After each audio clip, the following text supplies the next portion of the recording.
Welcome to Foreign Friday. Thomas returns. And you know what else returns today, Thomas? I have no idea. Oh, come on. I'm going to give you 3 guesses, and I'm sure you got it, baby. Guess number 1, the Predictor. So Thomas and I, we're going to head over to Wolverhampton, which I think has got to be. They should have just flat out named it like Wolverine and just left the Hampton out. But Wolverhampton. Well, that's where it's located. So that's part of the. And then, they're, of course, the football club that's there and that kind of stuff. So a lot of fun stuff, I'm sure, in Wolverhampton. Hardy people, I'm sure, because they race in the winter at England on the all-weather track. So we're going to head over there. That should be a lot of fun. From what I read, the weather should be okay. The track is going to be standard. So we'll see what that means. Well, they have standard, slow, and standard are the 2 that I've regularly seen. I have really not seen anything else beyond that. And they use the Tapeta surface, which they've been installed in 2014. And the turns are a little sharp there, so it makes it for interesting race course.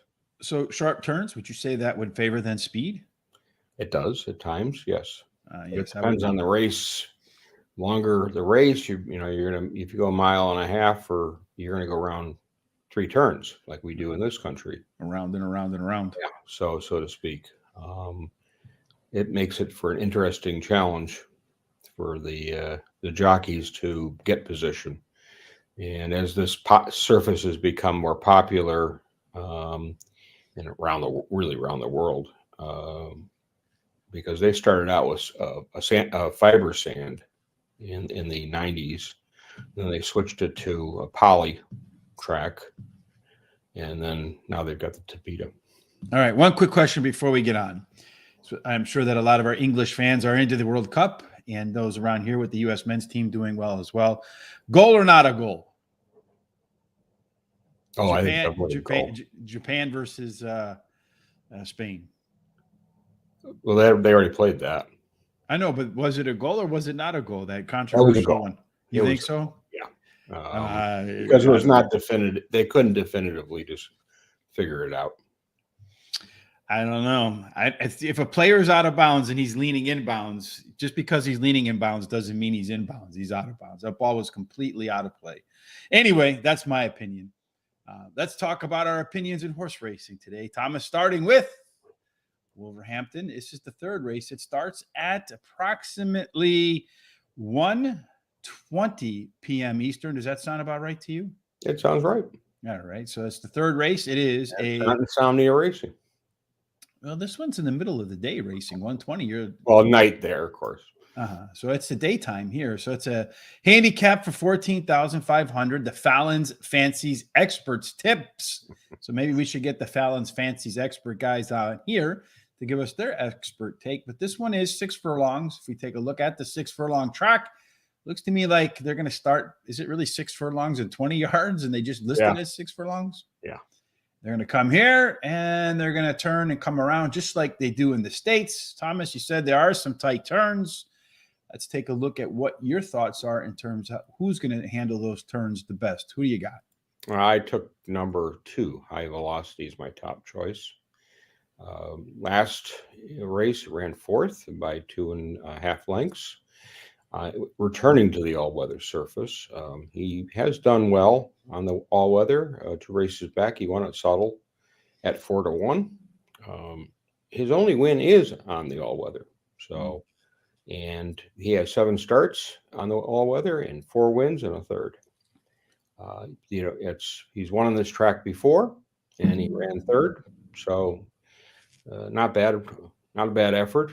Hit the money both times. The return of the jockey of Rosario Ryan is going to back in the saddle, and I think that helps. And the only negative to me is the draw. He's out on 10. Number 5, Pocket the Prophet is going to be my next choice. Ran an okay 3rd at Doncaster last time out on the heavy going, being the turf. It returns to the all-weather, and he's done okay. 4 starts and 2 wins. He's also cutting back in distance from 7 furlongs, and he seems to do better at 6, where he has 3 wins from 10 starts. He's run on this track before and won, and little he's been a little off form in those races last, but I think he's coming around. And William BetUK is taking the saddle, and he definitely is a very good jockey. Indeed. And finally, the Mighty Gurkha is my final choice, number 7. Average run last time out, ran 6th. The comment on the line was the never on terms. So it doesn't sound like the horse is particularly interested in running that day. Better effort in the race before, ran 3rd, but it was behind 2 very informed horses at that time. And so actually a pretty good effort. It depends on, to me, it depends on which horse shows up today. If the horse that ran last time shows up, then yeah, it's going to be seeing the back end of the field. If it runs a better race like it did before, I think it's got a chance. And I like the fact that they took the apprentice off, which may have had some issues with the horse, and they're putting Luke Morris back on, and that's a much better jockey. All right. So for me, and I don't know how this worked out, Tom, but we agree on the first 2 horses. I have High Velocity as my first selection as well. As you mentioned, on the all-weather track, 7 times out, 4 wins and a 3rd. And this all-weather stuff is interesting to me because horses either like it or they don't like it. I don't really see a whole lot of in-between in that respect. The second horse for me in here is Pocket the Prophet. Good idea. Hopefully you did a little bit of that last week with Thomas and I down at Caulfield. Thomas hitting the early early trifecta, the first race. I hit the one at the end. Thomas had a winner in the second race. I had a winner in the second to last race. I think we both whiffed in the middle, but hey, that's okay. Yeah, we definitely we need a mulligan in those races. Well, that middle one, we did all right otherwise. Intervention, I think the next horse for me, which is the 6th horse, I think the 6 furlongs is the right distance for this horse. When it ran longer, it seems like it's too long. So this one looks like a sprinter to me at the distance. And then on the all-weather, 5 times, 2 wins, a 2nd and a 3rd. Excuse me, that was my 4th pick, Intervention. What's interesting, too, about this horse is that he's got 3 wins in 7 races. And then if he's run anywhere else, he's done so 34 times. He's only managed to win 4 of those. So certainly a horse for the course. Now we're going to rewind. So maybe we're going to go my 3rd pick really being Vespasian or Vespasian. I'm not sure which way you want to pronounce that one. But that's the one that looks like 6 furlongs is the right distance. That's done well on the all-weather track. So 2, 5, 3, and 6 for me, as I completely screwed up my order for that. I apologize. All right. Check the website for corrections. Yeah. Check Rich for some old timers. All right. Next up on our race schedule is the next race on that card. That would be the 650 race, or race 4 in our vernacular. And if we look at race 4, it is scheduled to start at I forgot something, Thomas. Damn it. I can't believe it. The Predictor. The Predictor. You talk about it and it's back. And what do? I old man it, just like I mentioned. Right. The Predictor. I can't believe I did that. Oh, night racing. Gotta like that. I like these special effects, Tom. And down the stretch they come. Bang. That race was quick. Intervention takes the win with Alba Locke coming in 2nd and Pocket the Prophet. And that would be a nice trifecta. 14-1 over 10-1 over 7-2. I would take that any day, Thomas. Absolutely. All right, now we go ahead to the next race and see if I can remember the Predictor and this one. So we're going to go with this one is It's Time to Turn to Talk Sport Novice Stakes. This one is another 6 furlongs and 20 yards. Again, 6 furlongs, 20 yards. Going to start all the way to the back here, run out of that little chute, come through this tight turn, make it to the finish line down here. So pay attention to race number 3 because you will see that how that bias might play out, Tom. Right. How do you think it's going to go? Keep in mind these are 2-year-olds. Mm-hmm. So they're as predictable as 2-year-olds can be. You know, the funny thing about that, Tom, is last week we did the Future Stars Saturday at Churchill Downs.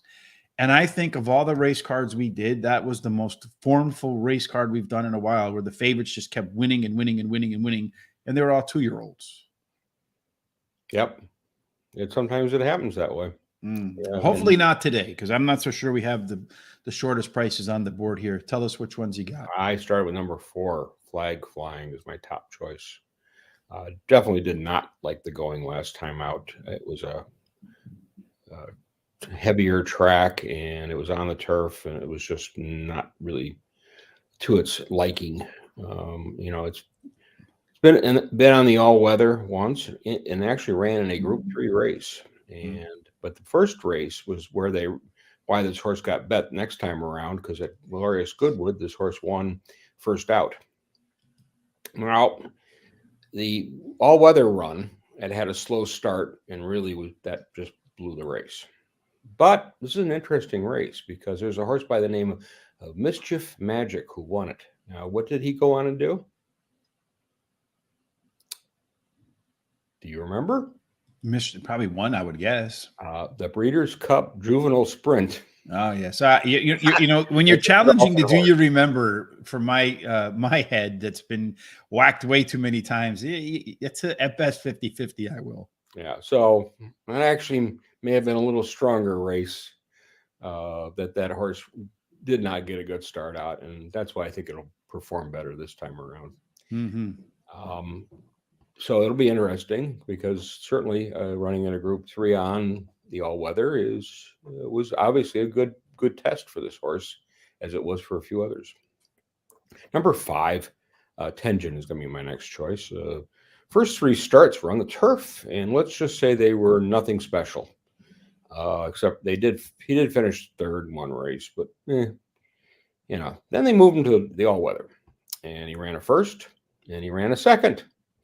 So yeah, something was interesting going on with that, but he was also gelded before those 2 races, so they must have been having some challenges with this horse to geld him, and this one paid off.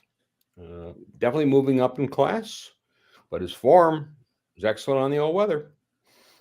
And finally, I'm going to take number 8, Danger Alert. First start in the all weather was a really nice effort at scoring a second. And he's run second for the last 4 races. So a little bit of second-itis going on here. Indeed. A hanger. The comment was interesting from that last race was that it was a 7 furlong race, and they felt that was a little too far for the horse. Mm-hmm. So it's going to move up in class, has some form in a 6 furlong race. I think it's going to do a little better. But it does like second-itis, so put it third. Got to think about that. Yeah, so put it third. I agree with you on that, Thomas. I have that horse in my picks too, but it was my top pick, Danger Alert. As you mentioned, 4 seconds in a row. I agree with the comment, and I didn't even read the comment. Just looking through through the past performances, it did look to me, much like in the first race, that 7 furlongs was too long for this horse. So cutting back in the distance, I think, is helpful. I'm going to go with Shaquille as my next pick. 4-1 morning line, I guess. Not too bad. 6-1, 4-1. Shaquille is first or second or last. I mean, it was first 2 times, or last, 9th of 9 in its 3 starts. So that's quite literally the all or nothing horse. We mentioned up the top with the tight turns might favor horses that get up to the front. And I think Shaquille has a best chance to win if it goes perhaps wire to wire. Number 2, Looking for Linda is my third choice. Another horse that runs hot or cold. So a light switch horse. But I think when you look at the races it's run in, Looking for Linda appears to have faced the stiffest competition. So this might be the easiest field Miss Linda has caught. And then finally, the same horse that you like in there, Tenjin, makes my 4th pick. On the all-weather twice with a win and second.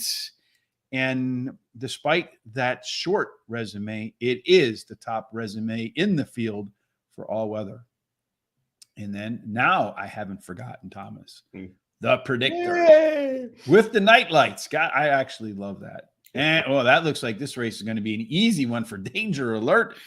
And we both have that guy, followed by Looking for Linda, Flag Flying Tom's the horse there, Swift Asset, Haven by the Sea, and Tenjin. So I don't see Shaquille anywhere in there near the lead. Poor guy. Maybe he's got to go back to the Orlando Magic days to have a shot in this race. All right. So next up on our docket is race number 5 or race number 720. according to the program. Race number 5. This one's going to kick off at approximately 2:20 p.m. Eastern time here in the States. It is the BetUK's ACCA Club 5 free bet handicap for 3-year-olds and up. This race is going to be run at 1 mile and 4 furlongs. So again, in our language, 1.5 miles. So 1.5 miles, it looks like, where are they at? A 3-turn race. So it starts on the back stretch up towards right where the turn is. So right in here. Oh, yeah, 1 mile, 4 furlongs, 51. These yards are throwing me off, Thomas. So it's going to start here. It's going to come around 1 turn, 2 turns. Man, these horses are going to be dead-legged by the time they get to the finals there, Thomas. Which horse is going to be the least dead-legged in your view? Number 2, King of the South is my top choice. After a 219-day break, he came back and ran a 5th at Kempton, going 12 furlongs. And really, that was a very good effort because at last start in a Class 2 race at Newcastle, it won by 3/4 of a length. This is definitely an all-weather specialist, no question. 17 starts, 7 wins, 3 seconds, 3/3. He's repeated his wins before, and I think he's in better form than what I think will be the top choice, which is Outbox, which I'm going to pick for second. That's number 1. He's tried the all-weather before. He's only won once out of 7 starts. But his last 2 races, he was in Group 3 company, and he ran second, and he ran third. They even shipped this horse for an awful race at Belmont in a Grade 2. So they obviously think they have something, but this is a bit of drop for this horse in terms of that. But the distance is good. He's got tons of back class. It's really the all-weather form that I have to question with only 1 win. And I think there are better horses in here. With that, number 4, Pirate King is my final choice. He ran second to King of the South last time out in Newcastle. He's got 17 starts on the all-weather. He's 4 wins, 3 seconds, and 1/3. He's got a break of 142 days, so that is a little bit of a concern. The other concern is he hasn't won since 2021 in January. So very hard for me to put this horse first at this point. He would have to show more. Ran a good race last time, so maybe. Well, I think the class of the field, Tom, was where you started with this King of the South. That the horse is the class 15-8 right now, so a little under 2-1. I think 8-5. You'll be lucky to catch 8-5 tomorrow. What do you think, Tom? More like 4-5? Yeah, I think 4-5 or 3-5, something like that. Yeah, something in that range. That horse absolutely looks to me like the class of this field is making its third start off a layoff. So let's go ahead and try to catch a big price underneath. And let's go with the longest shot in the field, Tom, is our second pick here. Furzig. Gotta like that name. Sounds a little German. They're going home from the World Cup. All right, anyway. Yeah. Anyway, this one goes back to the all-weather track. Sorry to my German friends. My last name's Biegelmeyer, so I couldn't be more German than that. They forgot to change it when they got off the boat. Anyway, this one goes back to the all-weather surface. And when you look at this horse on the all-weather, it's done fine, and its best work has been at Wolverhampton. 3 times out with a couple of seconds in there. So if it's going to perform at 25-1, the surface and the track, this is where it's going to happen. And then my final choice is Base Note. So between you and me, we picked all 5 horses in this field. So one of us is going to be right. But this one's third off the bench and at Wolverhampton 3 times out with a win and a couple of seconds. So between Thomas and I guarantee you one of us has the winner. That's one of the few times we can actually say that. But let's see. All right, so the predictor is going to say that the King of the South wins, but who do you think it's going to put in second, Tom? You think it's going to be Outbox? Yeah, I do. All right, let's see who it says. Bang. Oh. Pirate King is going to be first. Wow.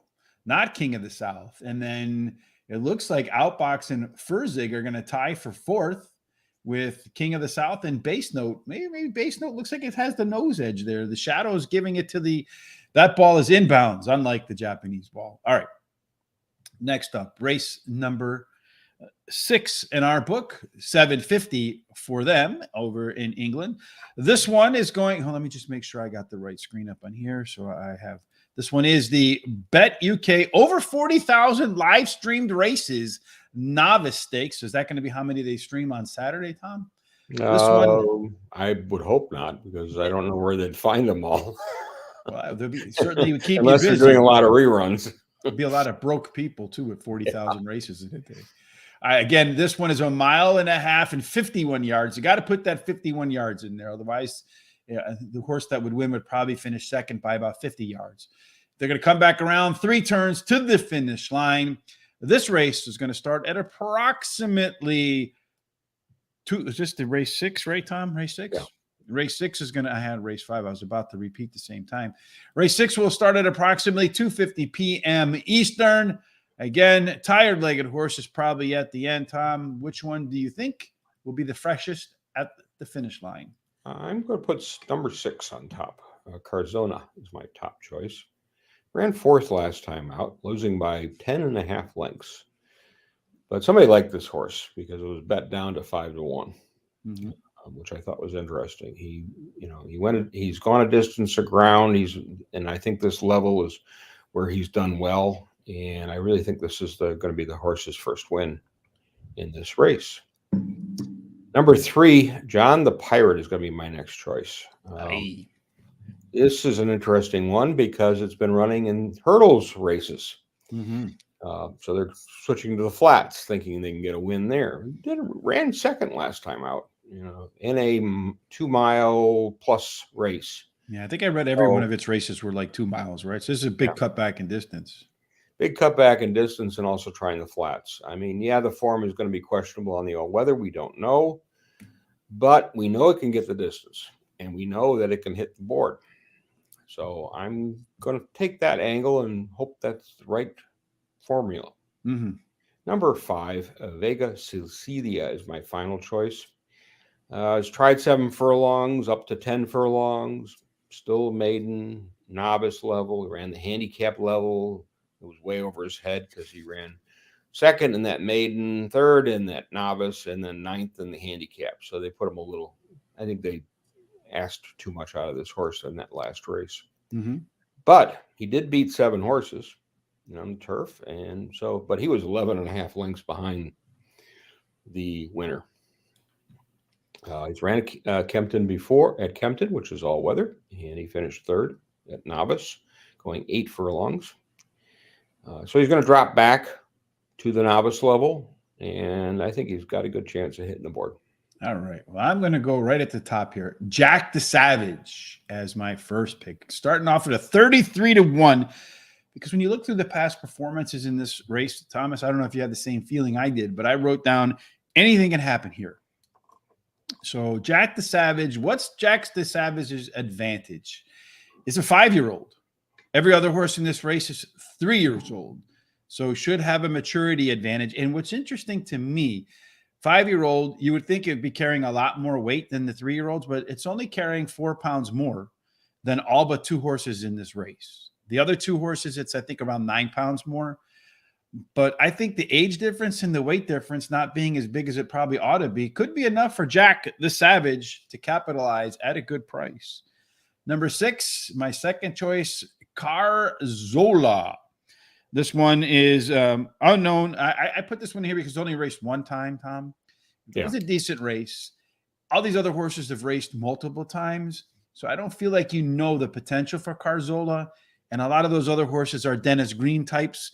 We know who they are. They are who we thought they are. So we don't know quite sure. That's why I put the horse on top. I think it ran a decent race, and I think they're priming it for a win here.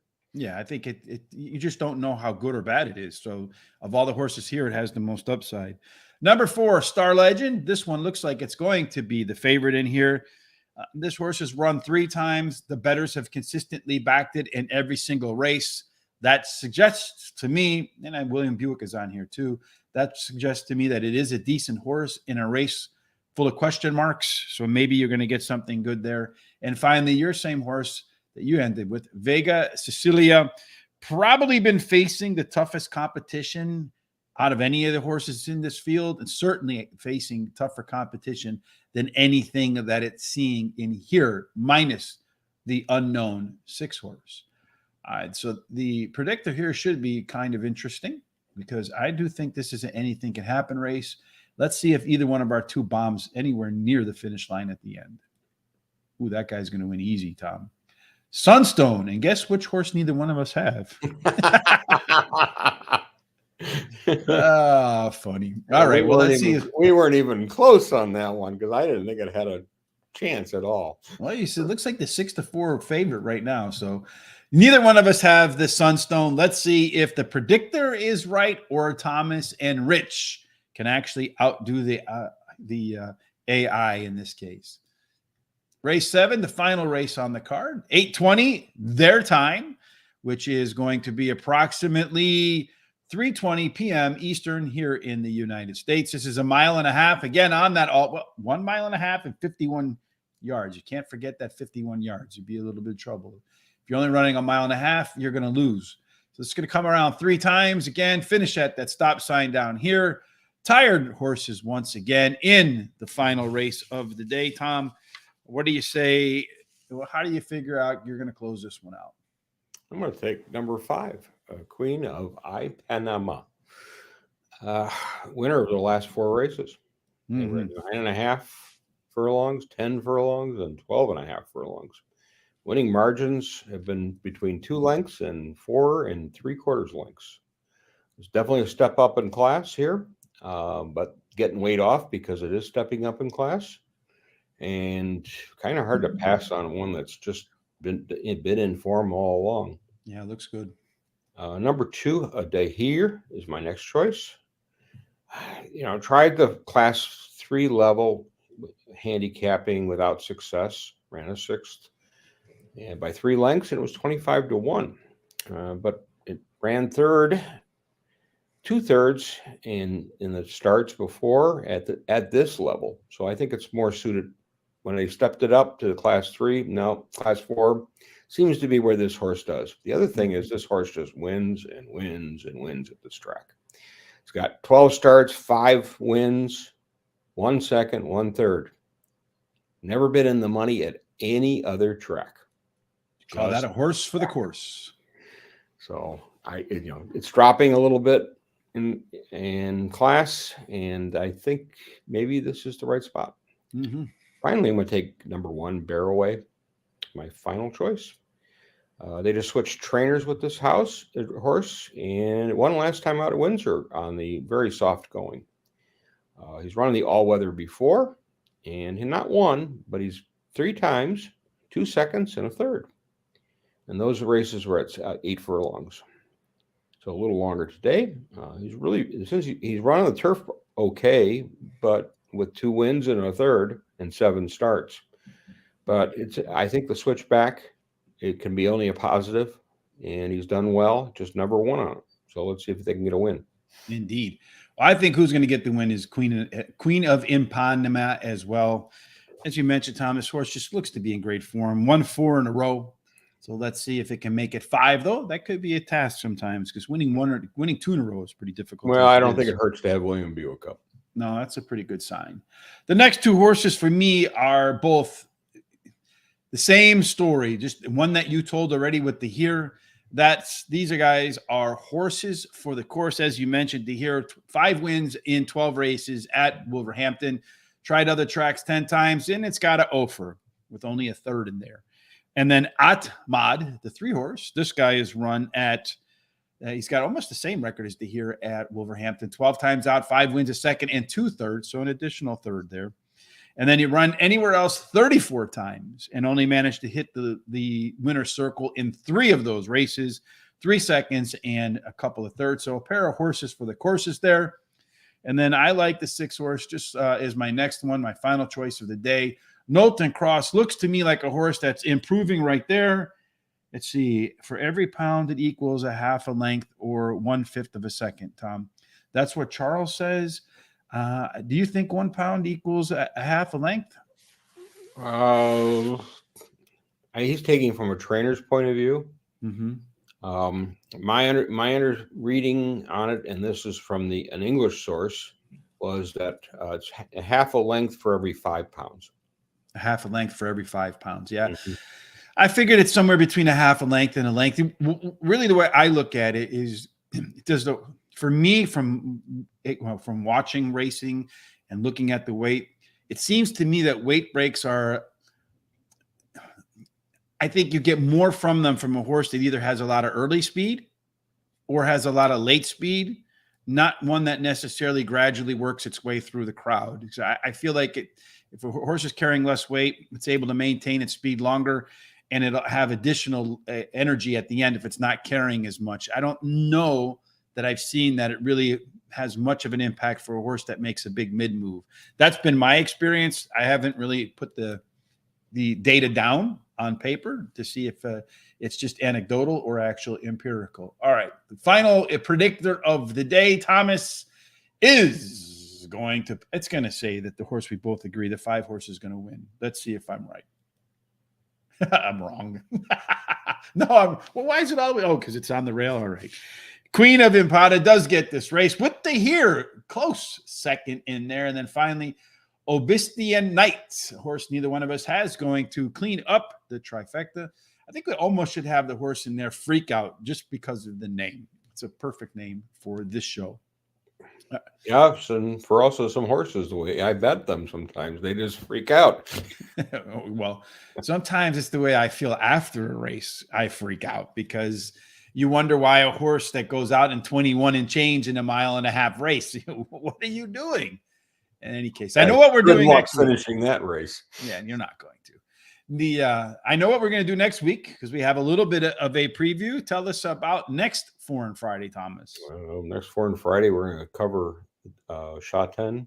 So this is the international meet, the Vaz, and we're going to use this one of the few races or few series of races that foreign entries are allowed to race in Hong Kong. But let's be honest, that home team looks pretty good. Yeah, they got Golden 60, Wellington. No, Hong Kong, China. I mean, they've got Romantic Warrior, who's 8 for 9. So there's some good home team horses there. Golden 60, his last win, he went 21 and 0.35 for the final. That is absolutely flying. That's smoking indeed. Yeah. So you got to take a look at them and see what they've got. I mean, the other thing with Golden 60, of course, he's won 26 times and won 22 of them. Mm-hmm. and he's never finished out of the money. So I'm looking forward to that. Looking forward to tomorrow too at 12 o'clock Eastern. Charles and I? Yeah, I think it's Charles and I. Charles and I get confused because it alternates on Saturdays. So Charles and I tomorrow at Del Mar. So we'll be tackling that card that has, I think, a trio of stakes races. Also tomorrow, some big races at Aqueduct, the Cigar Mile being the marquee name on the board there. I was going to say on the marquee.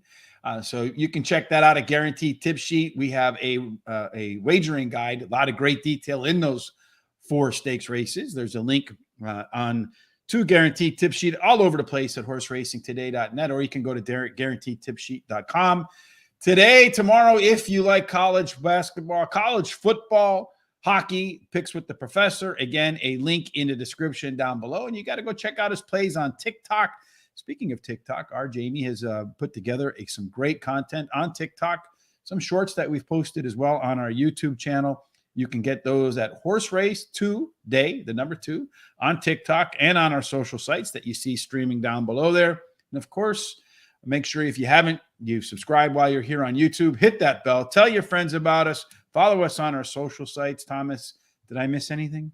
Well, you may want to note in the Cigar Mile that Mind Control's final race is that race. So it'll be interesting to see how that horse finishes his career. He's had a pretty good career. Yeah, I think the way that race sets up should set up well for him because there's not a lot of speed in there. Mind Control is not really a classical front runner either, but because the lack of speed probably will be close to the pace at some moderate fractions and have a good shot to be involved from beginning to end. That's kind of the way I see it. Yeah, and he likes the 1-turn mile, so I think that also helps the horse. Yes, indeed, at Aqueduct for sure. So make sure you check that out over at Guaranteed Tip Sheet. Again, Charles and I tomorrow at 12 o'clock Eastern for Del Mar.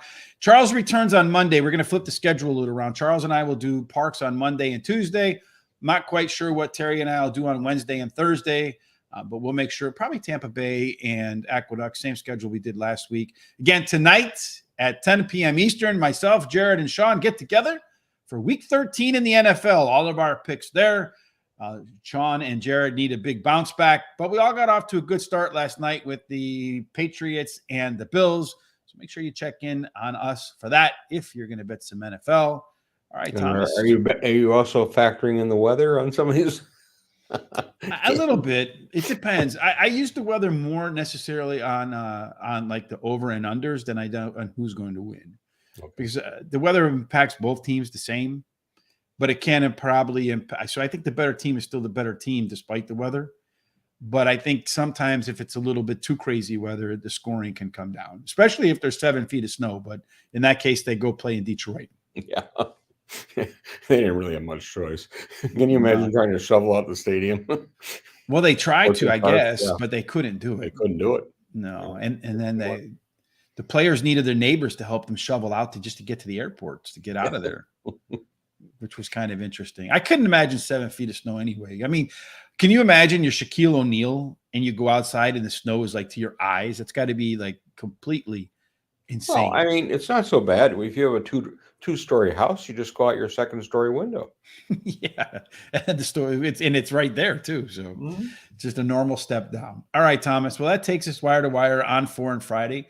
No matter what you're doing, whether you're betting college football, college basketball, just kind of hanging out, it's going to bet some NFL. Join us tonight for football, joining us tomorrow for Del Mar, just relaxing in a hammock somewhere warm with a cold drink, making Thomas and I envious in this 30-degree Chicago weather. We help no matter what it is, that it ends up in one place, and that has to be the winner's circle. Indeed. Thanks for joining us. Have a fantastic weekend, everybody.